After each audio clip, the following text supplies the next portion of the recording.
Okay, welcome everyone. Thank you so much for joining us today for another installment of the research webinar series hosted by our team here at the Michigan Virtual Learning Research Institute, or MVLRI. The goal of MVLRI is to expand Michigan's capacity to support new learning models, engage in active research to inform new policies in online and blended learning, and strengthen the state's infrastructures for sharing best practices. MVLRI is a division of Michigan Virtual, a nonprofit organization whose mission is advancing K-12 education through digital learning, research, innovation, policy, and partnerships. Michigan Virtual's efforts include providing online courses to K-12 students across Michigan and the United States, as well as providing a variety of professional learning opportunities for educators focused on innovative educational practices such as blended learning, providing resources, products, and services to personalize learning options for their students and improve student achievement. Today, we are excited to be joined by Dr. Jared Borup and Dr. Shawana Chambers from George Mason University, as well as our own Rebecca Stimson. With that, I will hand it off to our presenters to allow them to introduce themselves and to get started. Thanks very much. Hi everyone, I guess I'll start. So we're not using video, but here's what our faces look like if you're interested. I am Dr. Jared Borup. I'm at George Mason University. We have a program called the Blended and Online Learning in Schools program, where we focus entirely on preparing teachers to teach and design online and blended courses. I'm also a fellow for MVLRI, which has been a huge highlight to my career. I've been able to do that for a few years, and being able to work with Rebecca and Shawana too, as on this particular project has been great, and with Rebecca on other projects, it's really been a rewarding experience. So thanks for coming, and we're happy to share what we've been doing. Shawana, do you want to introduce yourself? Hello, my name is Shawana Chambers. I am a research assistant with GMU. I am also an assistant director of curriculum for a program called Expo at Yale. This is exciting for me as I get started on this road to online learning and teaching and supporting educators and parents as they look towards supporting children through the process.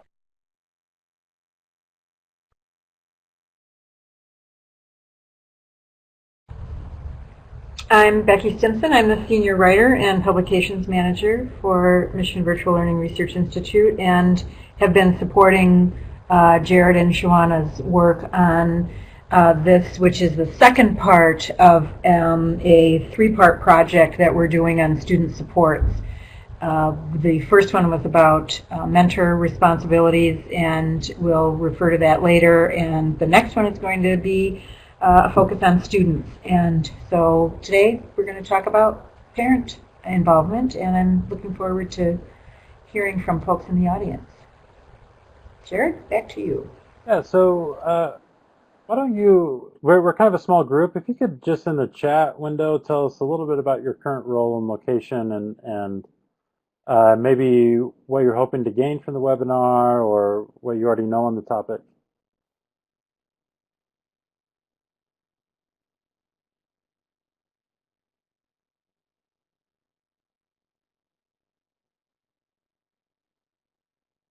So while you're typing, I'm also the co-editor for the Journal of Online Learning Research, which is an open access journal, and Mary Rice has a special issue call out really soon, right, Mary? I think next week sometime the papers are due. And yeah, October 20th. So the special issue is going to be on diverse student populations in online learning, so we're pretty excited about that.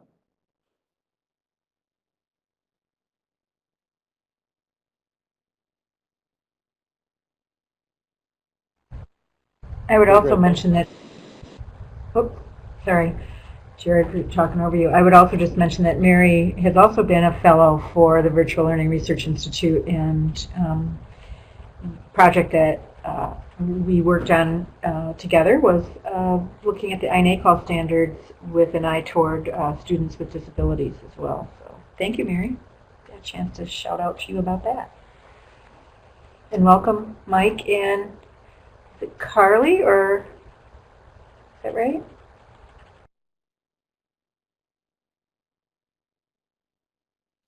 Oh, very cool. Carly, we should talk sometime. I'm doing an article on um, parents who are transitioning from homeschool to an online charter and kind of the challenges that they face. So some pretty interesting findings. We're actually telling their stories using a narrative analysis where you can actually read what they experienced. So we're excited about that. Okay, great. So, so really we're going to be focusing on student support systems, but in particular parents. But to kind of get us started, let's talk about the other main players when we talk about student support. One thing that I think we're all familiar with is that there's a dropout problem in our country. It's getting better. The on-time graduation rate for a long time kind of hovered around 75%, and we had an uptick to about 80%. So it's getting a little bit better, but it's still significant. Um, so a lot of people look to online courses as a way to kind of help with that and to improve the graduation rates. A lot of credit recovery students enroll in online courses. But one thing that we're finding, unfortunately, is that online courses actually have lower pass rates. So every year for the last few years, MVLRI has put out an excellent report on kind of what is it called, Becky? The quality effectiveness report for Michigan, and they do an excellent job report, with that. K-12 online learning effectiveness report. Sorry. Yeah, so if you're not familiar with that, maybe Justin can add it in the link in the chat box. But it's really a must read. You're already thinking ahead. So we have to ask ourselves, why do online students fail courses? Why do they fail to persist? And one huge challenge that we're finding is not only are they working to learn the subject, but they're working to learn how to learn online. And so they're really kind of taking a course and a half, a course on the content and half a course on online learning. And that can be extremely difficult for students. So they need extra support. Now, the other thing that we realize is that students' ability to pass a course is really more dependent on their motivation, self-direction, their ability to take on responsibility, than it is in their ability to actually learn the content, right? Whenever they're learning in a flexible environment, there's added challenges there that we just simply don't find in a face-to-face environment or face-to-face course very often. So one thing that we do know is that online teachers can do an amazing job supporting students, and they can create strong relationships, provide them the tutoring support that they need, all the support that they need. Teachers can do when students are willing, but oftentimes students are not proactive in contacting teachers, and also oftentimes we put online teachers in a very difficult spot where we ask them to facilitate way too many students, and so they're not really able to identify and then extend the support that students need. So one possible solution that we see around the country, especially in Michigan, is this mentor model, where you have your online teacher, but then you also have, I think I have a handy arrow, right? You also have mentors at the brick and mortar school, because what typically happens is students are supplementing their face-to-face coursework with one or two online courses. And so in Michigan, it's actually required that they receive support from a mentor in their building. And so that helps quite a bit, right? They also have parents at home that can support them. But oftentimes these students are working at school in their building and working with mentors. But one thing that we found in our research is that the level of support that mentors provide can vary greatly depending on the setting and depending on the expectations that are placed on those mentors. And so oftentimes you kind of have really, really involved mentors where they're working with students in a lab, so they're seeing their students every day. And then on the other end of the spectrum, you have mentors that only contact students when they see a problem, or oftentimes they even fail to do that.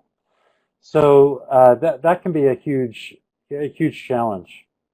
So when that's the case, when mentors are not really seeing students every day and working with them every day, the role of the parent is particularly important.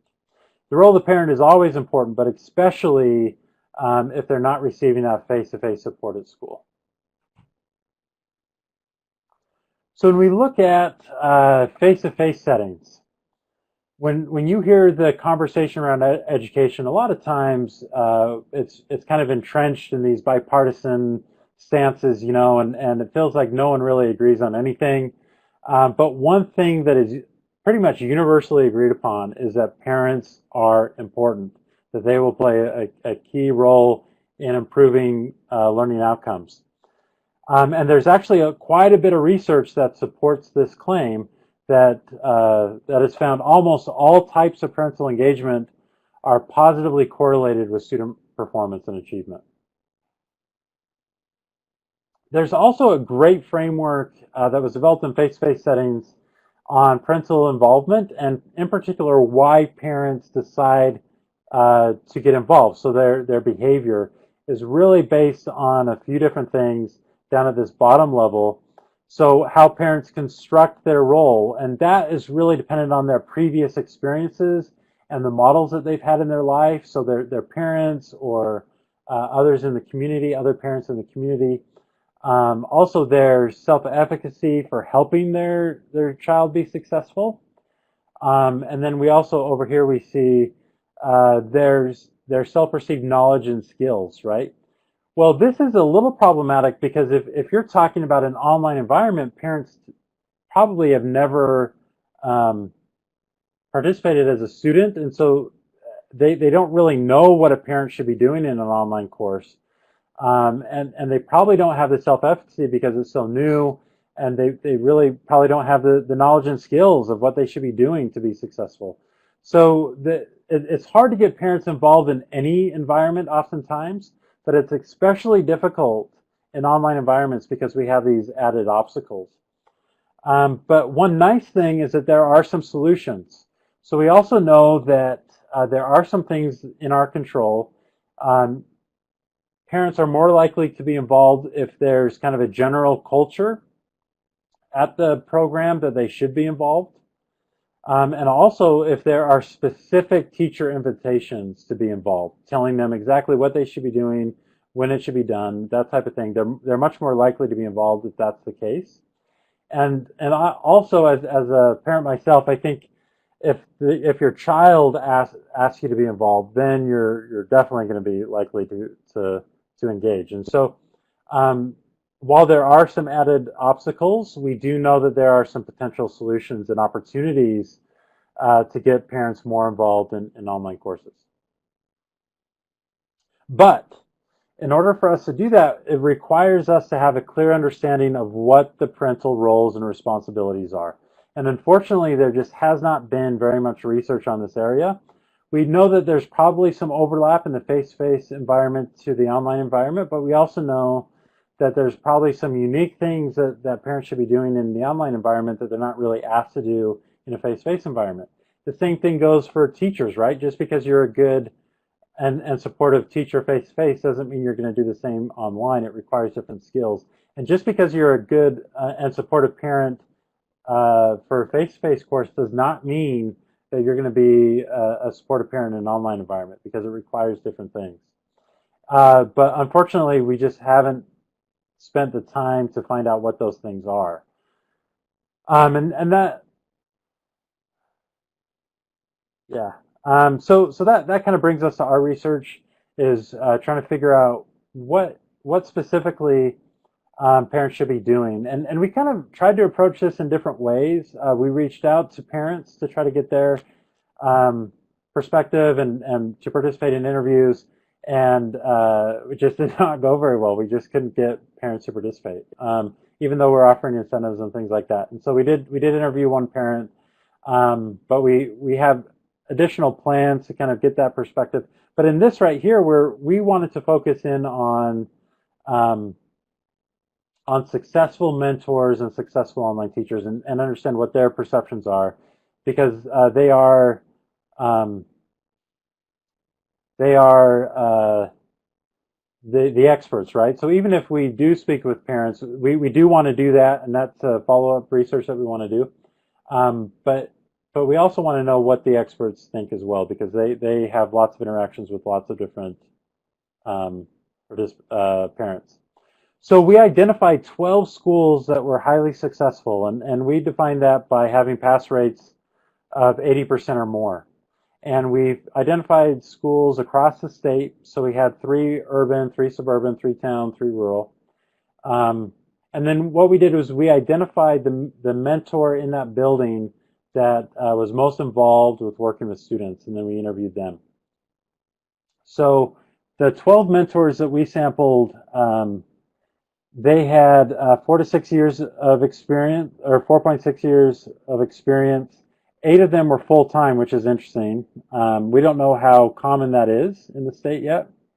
2 of them were classroom teachers, and then kind of did this on the side. And then 1 was a vice principal, 1 was counselor, and 1 was a media center director.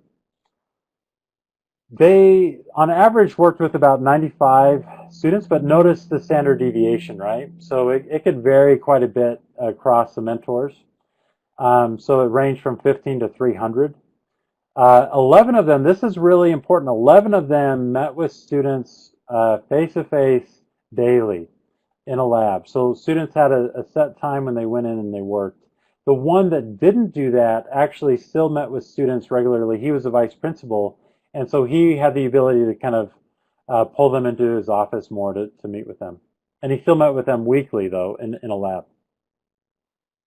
So then we asked the mentors to provide us some teacher recommendations, and so based on their recommendations, we identified 12 teachers who were involved in their students' learning at a high level. So now we're switching over to the findings, and I'll turn it over to Shay. Thank you.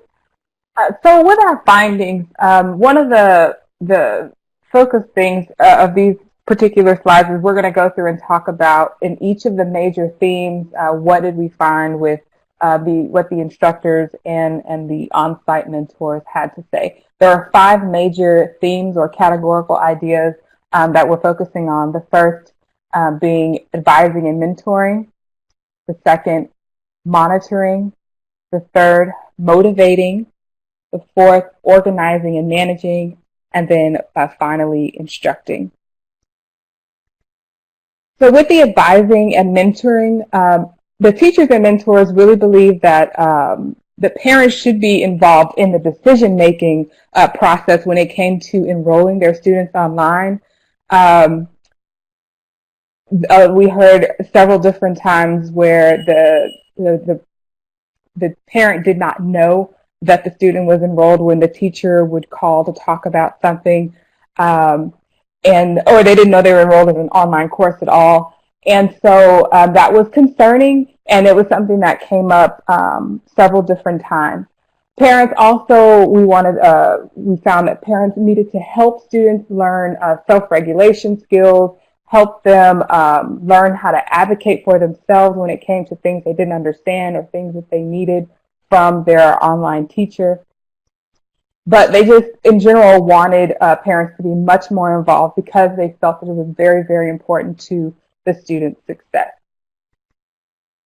When it came to monitoring, both the teachers and the mentors agreed that parents should be monitoring students' progress and their performance pretty closely.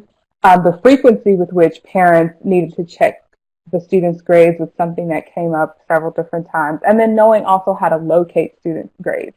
Some schools have systems where parents can log in and, they see the timestamp of when the student submitted an assignment, or they can see where a student is missing something. And so if parents were doing a little bit more active monitoring, they might be able to catch things when students begin to fall behind and not have to necessarily rely on the on-site mentor or the teacher to get in touch with them all of the time. One of the on-site mentors said, one of the nice things about an online class is that everything is right there. And so it's easier for a parent to track a student's progress because it's online. And that tech piece really gives parents more flexibility and teachers more flexibility. They don't have to call and talk or email each other constantly.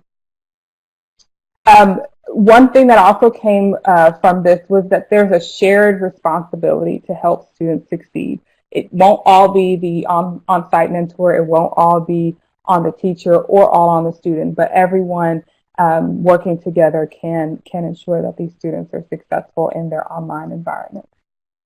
When it came to motivating, teachers and mentors identified 3 ways that parents tend to motivate their students. The first being verbally encouraging them and praising them when they are doing something positive or they're engaging in positive activities.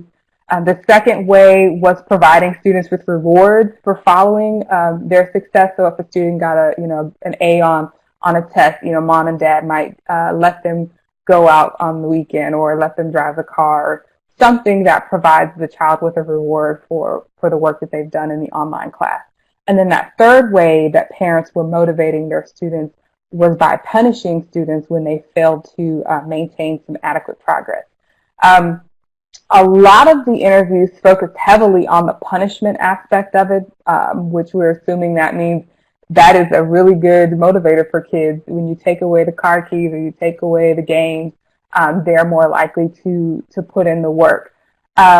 So even though there was a large focus on that, some teachers did point out a need for more positive encouragement and more recognition for what the students are doing. One teacher in specific talked about, celebratory actions and how they felt that they were much better for students, and they helped create more successful students because the students could then feel that they were doing something right. And just that in general, parents who are involved with their students, those kids tend to do better than those who maybe take a hands-off approach to the monitoring and the motivating aspect. Also, just making sure that kids knew that there was an actual consequence for something that they did or didn't do was a motivating factor for some kids. Another thing a teacher mentioned was being compassionate in the way that parents discipline their students. Yes, you're taking something away or you're going to punish them for something, but also be encouraging and be firm, but be compassionate in that so that the child can reflect on what has happened and grow from that. The key is not just to get them to do the thing you want them to do, but to do the thing you want them to do and then not revert back later on. And then just taking an interest, wanting parents to take an interest and feel connected to their children, to give them that little push so that students would then find some intrinsic motivation to do better. As far as organizing and managing, teachers and mentors talked about students sometimes have to work from home. And so when they're having to do that, parents need to provide an organized learning space for that. They need to provide access to a computer that has internet connection. And they also need to manage their students' learning time so that they're staying on task. Some students with this particular group did see their teachers, during the lab time, but that isn't necessarily the case for all online students. And so when students have to work at home to work through their pacing guides and complete their modules, parents need to make sure that they have access to, a good Wi-Fi signal or DSL, whatever it is these days, so that kids can actually do their work and they won't fall too far behind. Also, one good thing about the organizing and managing that came out of this was that parents needed to help students develop better learning habits. And they can do that by questioning what students are actually doing. And that, kind of is a soft reminder for the students to stay on task and ensure that they're on track to finishing whatever this particular assignment was. And then also for parents to provide experiences that allow students to learn and grow in the content, but then also at home. just in general, that stable learning environment, and giving kids time to focus, if it's with the TV off, or if it's with, music, or if a student needs to work at a specific time of day, parents need to be aware of those things and try to help encourage students to do what works best for them. And then the last of the 5 themes within the instruction aspect of it, the teachers and mentors didn't really believe that it was a parent's responsibility to be teaching. They don't expect the parent to be teaching the student content things, especially because a lot of parents in the upper grades won't necessarily have the content expertise to be actually teaching in those niche areas like accounting and things like that. But they did want parents to assist them in general ways, like reading the directions and proofreading essays, or asking students open-ended questions so that the student can talk through whatever the concept is that they're trying to internalize. But providing that general feedback, teachers and mentors, wanted parents to provide that general feedback to students, and again, to reinforce the idea that everyone is accountable in the learning process. It's not all on one person to do this. Also, with the instruction piece, when parents didn't necessarily know how to answer a question, the teachers wanted parents to reach out to them, email the teacher, help the kids be an advocate for themselves to email the teacher and ask this question, and then the teacher would get back to them. In general, online teachers have to, respond pretty quickly to emails and phone calls that they get. And so getting the parents to just, remind the child, oh, you have your teacher's email address, go ahead and email that question. Or the parent could reach out as well when that kind of issue arose. So now we're going to transition a little bit into the misconceptions and the obstacles, because in our research, we did find that there were a number of misconceptions or things that made it a little bit difficult for the collaborative relationship to prosper. One of the first things and that came up again was parents being unaware of their children being enrolled online. And to teacher or mentor describe that as somewhat of a headache when they're calling or trying to connect with a parent and the parent doesn't know, and the child all of a sudden is failing a class, and then there's just a panic, and how can we help this child? So having a basic awareness that their student is enrolled in an online class should be a prerequisite for parents when it comes to supporting their students. And this goes back to making sure that parents are more involved in the initial decision-making process so that they know these things going into it. Another misconception was the perception that online courses aren't real classes. In conversations with parents, teachers, and mentors, found that some parents just misunderstand how students' grades work here. They didn't realize they actually counted for something.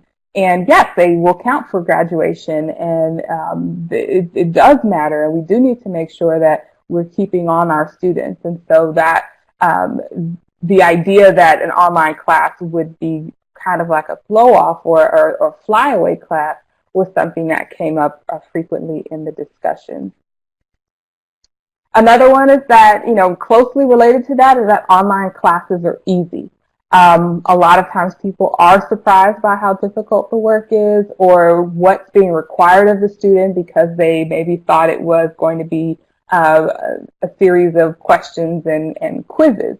And then they come into it and they realize, oh, it's a lot more than that. And sometimes when parents don't realize that up front, it can cause them to be unprepared to support their children. So we need to, kind of think about ways that we can make sure that we dispel some of these myths that come with the online industry. There was also some misunderstanding of roles, more particularly what is the role of the instructor, the online instructor versus the on-site mentor, and then what is the parent's role in this? And sometimes when they don't understand that, it can be frustrating or if parents don't even realize that there's a teacher involved in the class. That can be difficult and can cause some confusion. So when parents have to, take some extra time to figure out who is the on-site mentor, who is the online teacher, who do I go to when I have a question about content versus who do I go to when I have a question about grades or something like that. The next one was not knowing how to check grades. Every online program, has their own procedure for this and their own rules and how they work with this. But in order to check a student's grade online, parents generally had to, one, visit a separate portal from their face-to-face class type things. They also, two, had to remember their students' login information because they didn't necessarily have a parent login. So they would have to have access to or have memorized their students' login information so that they could get into this separate portal. And then the third thing is they would actually have to know how to navigate through the learning, the LMS system to get to the gradebook. So with those three things, those three obstacles to parents, especially if they haven't been oriented to the course per se, a large portion of parents just did not monitor their students' grades online. So not knowing that, not having logins had a negative, seemingly a negative impact on how frequently parents were able to check students' progress. And then the last one is having an inability to contact parents. And this was somewhat surprising that teachers said they did not always have access to parents' email addresses or phone information to call them. If it wasn't entered at the time of registration, then, they just would not have that. And that is a line of communication that we sever if teachers don't have access to parents' contact information. When they can't contact parents and they can't give progress reports, they can't check in. Some teachers did mention that sometimes mentors want to be the point people to contact parents. And so we couldn't conclude why, teachers don't necessarily have parent information, but many wish that they did have that because it would be a little bit easier. And if we consider the Hoover, Dempsey, and Sadler framework for parent involvement, parents tend to be more involved when they sometimes, when they receive specific teacher invitations. And if teachers don't have parent contact information to give that invitation, then it's almost, we can't expect always parents to reach out. And then within that, also sometimes the parents didn't have the teacher's information. And then when parents or when teachers don't have the parent information, they have to rely more heavily on the mentor who does have that information so that they can talk to and talk through that mentor. So, in summary, online teachers and mentors view parents as integral to student success. Everyone believed that parents were an essential part of making sure that kids were successful. Also, wanting to see more active engagement in the monitoring and the motivating parts of students was something that both teachers and mentors agreed on. And they did confirm that most interactions with parents were positive and supportive. It's just that wanting the ones who are not necessarily supportive or involved to become more involved so that we can make it a general support system for these students. They also, believe that those misconceptions do make it much more difficult to foster and facilitate and cultivate collaborative relationships between the school and home. And so, we have to figure out how to dispel those misconceptions, how to correct those things so that parents feel included and feel welcome to support their children in these online classes. A lack of parent knowledge related to the fact that their students are enrolled in the class or how to find grades or knowing whose role was what also contributes to the difficulty and the obstacles that parents face in being supportive. And then lastly, just having a difficulty contacting parents. We want to find a way to keep those lines of communications open so that parents can contact teachers, teachers can contact parents, everyone can contact the mentor, and vice versa, so that the student feels that support from all of these stakeholders.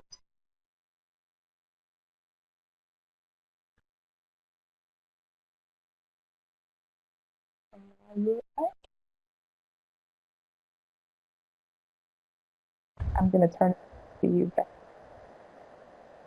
Thank you, Shawana. Thank you for going through those high points. There are a lot of them, and I think some of them are probably people are confirming in the chat box their own experience with some of those findings, and certainly Justin and I have done a number of professional development events with mentors around the state, and we hear much of the same kind of comments about the obstacles and misconceptions in our professional development. Are there any other questions that anybody wants to ask, or anything anybody wants to talk about right now before we move into the implications, which will not take much time, but I just want to give people a chance to ask questions right now while the findings and misconceptions are in people's minds. Justin, you can give mic rights to people, is that right? Yep. If someone would like to speak.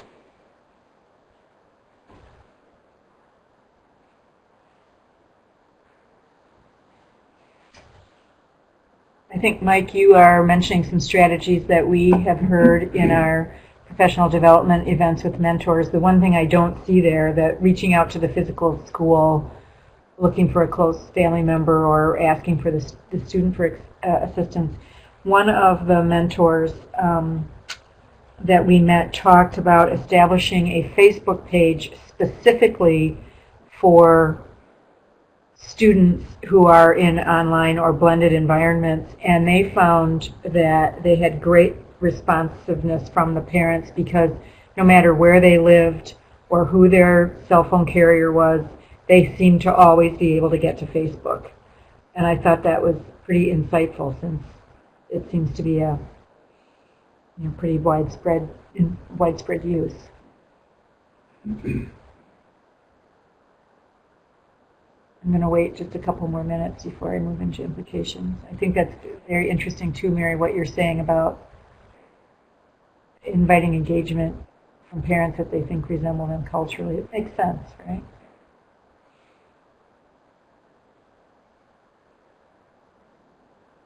Yes, Gemma, we can provide you with, I think, with some more data.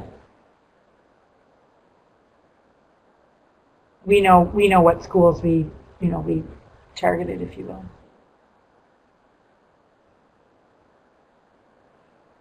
All right. Well, if you do want mic access for later in the webinar, which will be shortly, please put that into the chat box, and Justin can make sure that happens. And also, please continue to post questions. I wanted to follow up right away on what Mary was saying about relationship building, because that's what I would like to say in terms of implications. We find that there are 4 potential strategies that will probably lead to an increase in parental engagement. And to me, the unifying principle of these is relationship building and maintenance.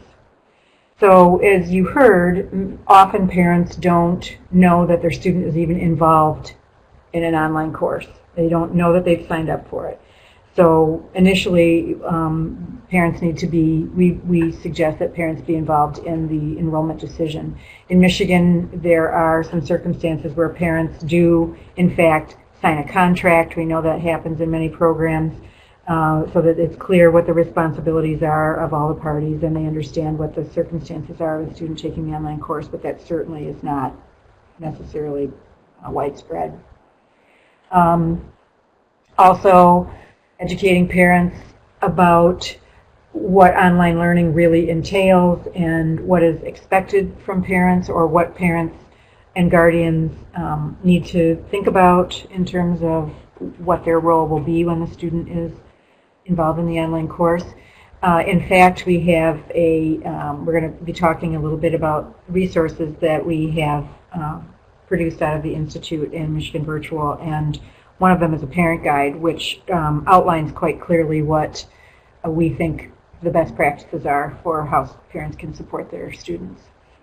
The other thing, and of course this is a huge challenge in a face-to-face environment, so there are more challenges as we've already mentioned about establishing contact with parents and guardians.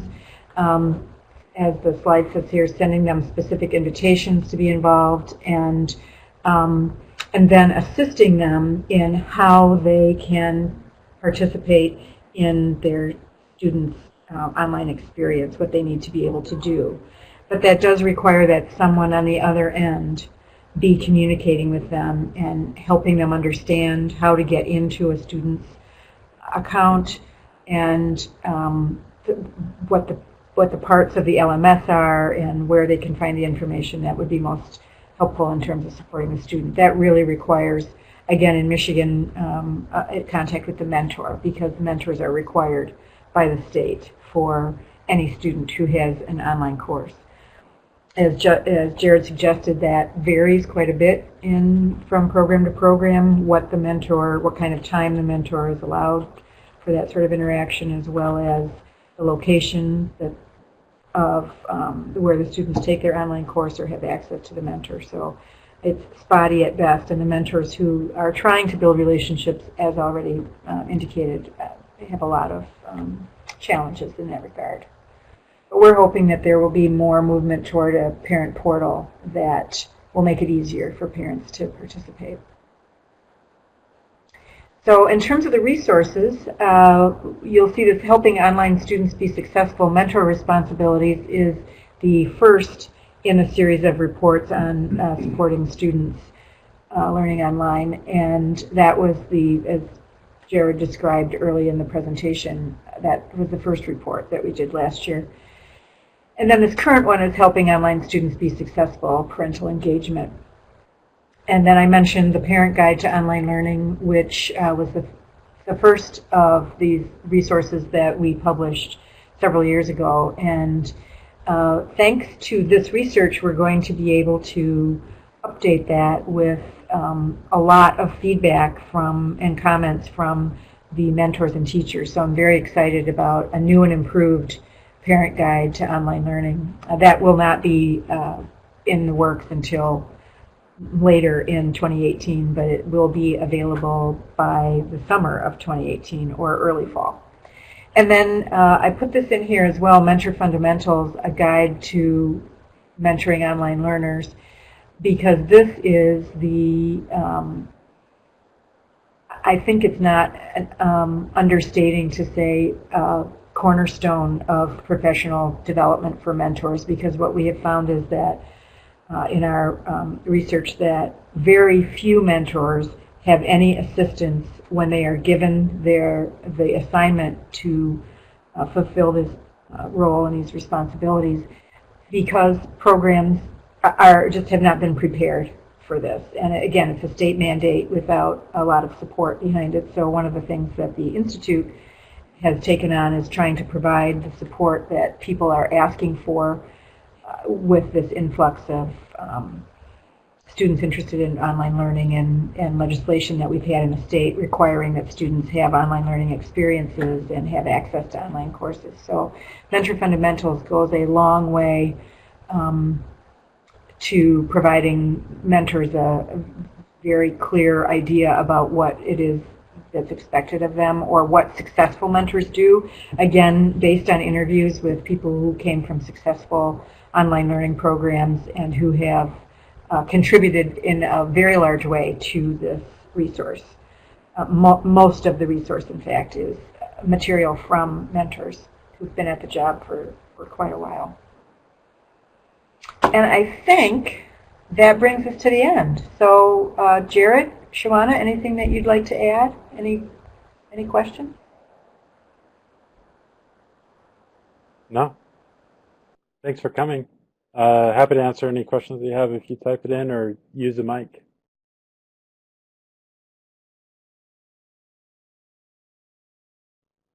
And Mary, I was just about to send you an email, so maybe you could hang on a little bit and I could talk to you or call me. And please, please do write us back.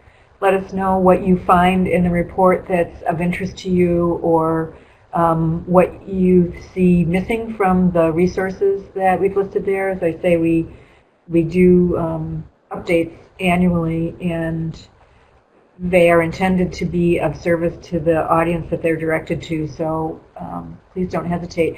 Oh, I also wanted to put, I'm going to put in the chat box the link to the work that we did with Mary about students with disabilities, working with students with disabilities. Linked to the INACOL standard, so let me copy and paste that in here too.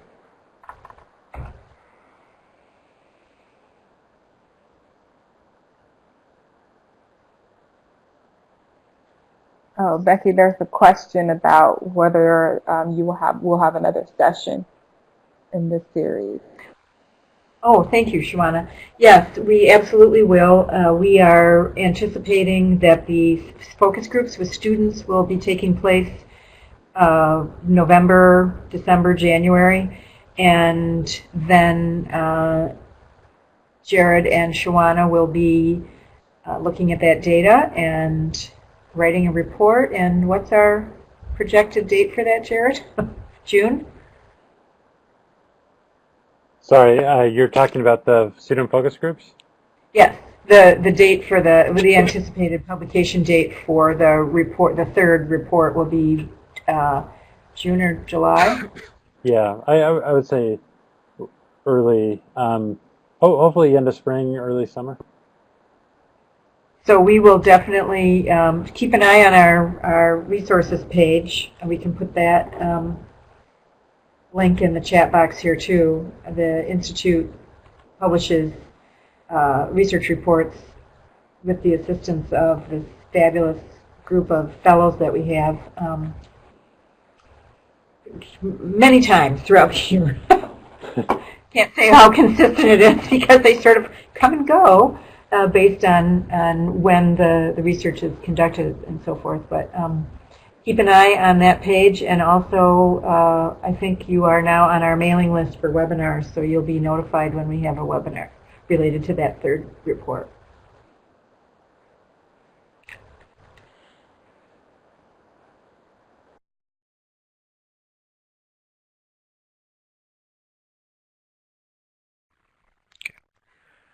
All right. Thank you, everyone. Thanks again to Jared, Shawana, and Becky for such a great session. Thanks to everyone for being so participatory and discussion-oriented in today's session. I really appreciate it. Just want to mention a few ongoing MVLRI initiatives before wrapping up today. We have links here to our podcast series, which is called Virtual Viewpoints, where we talk to folks from all around the country in the realm of online and blended learning research and practice. So you can check out our podcast there by going to our SoundCloud channel. You can also subscribe to the podcast in your Apple podcast app or wherever else you might find podcasts, including the Google Play Store. You can also check out our blog series. That's at mvlri.org/research/blog.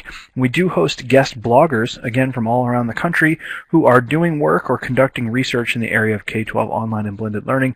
So if you're interested in writing for our blog series, be sure to visit that link and learn more about our guest blogger program, and reach out to us if you'd like to be published on our blog.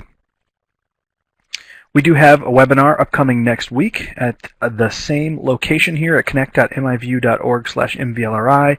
You can hear us talking with Joshua Rosenberg of Michigan State University at 2 p.m. Eastern on October 18th, and we'll be talking about opportunities for engaging students in data practices in online science classes.